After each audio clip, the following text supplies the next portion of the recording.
L'Alzheimer est une maladie du système nerveux central, c'est une maladie chronique, c'est une maladie neurodégénérative et c'est la première cause des démences. L'Alzheimer est secondaire à un dépôt de protéines au niveau de la région de la mémoire de façon anormale. Donc ce dépôt entraîne une déperdition des neurones, ce qui rend cette région incapable de fonctionner normalement.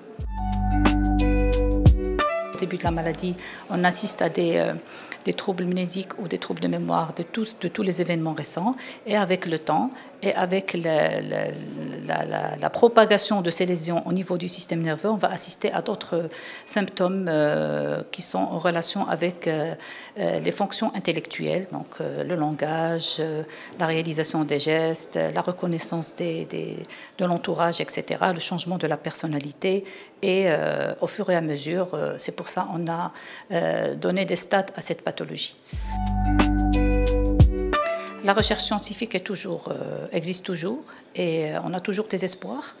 Actuellement, les dernières molécules qui sont déjà commercialisées, ils ont donné des résultats, mais en même temps, il y a des effets indésirables. Ils restent quand même chers. On ne les a pas encore ici au Maroc. On attend toujours. Bien sûr, donc quand on parle de l'Alzheimer, donc on connaît très bien que c'est une pathologie neurodégénérative avec toute la symptomatologie neurocognitive, mais on sait très bien que c'est une maladie, que les traitements qui existent actuellement ont comme principal effet, c'est de ralentir la maladie et ne pas la stopper. Donc on va comprendre que c'est un travail de longue haleine.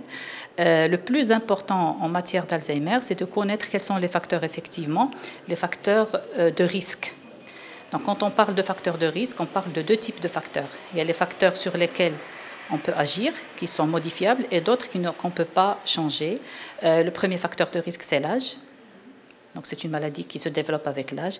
Et bien sûr, comme l'espérance de vie a augmenté, donc on assiste à des pathologies qui sont liées à l'âge. Le deuxième facteur, c'est le facteur génétique. Ça ne veut pas dire que c'est une maladie purement génétique, mais que si on a quelqu'un dans notre entourage proche, dans notre famille proche, il reste un facteur de risque comme les autres. Mais le plus important, c'est de connaître les facteurs de risque modifiables, qui sont en premier l'hypertension artérielle. Donc, les études ont confirmé ce lien. Le diabète aussi, parce que l'hypertension et le diabète vont agir sur la vascularisation du cerveau et des autres organes. Le tabagisme, la dyslipidémie, c'est-à-dire le bilan métabolique graisseux qui n'est pas adapté, c'est-à-dire en plus l'obésité. L'autre facteur de risque, c'est le manque d'activité physique, l'apnée de sommeil, la dépression, le niveau d'instruction très bas.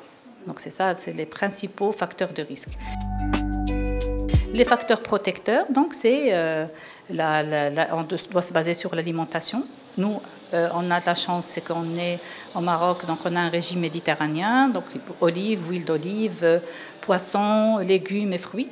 Il faut bien sûr insister sur la régularisation des chiffres tensionnels, traiter la tension artérielle, adapter les chiffres glycémiques chez les diabétiques, insister sur l'activité, on va dire, intellectuelle, avoir des activités et des stimulations pour stimuler notre cerveau.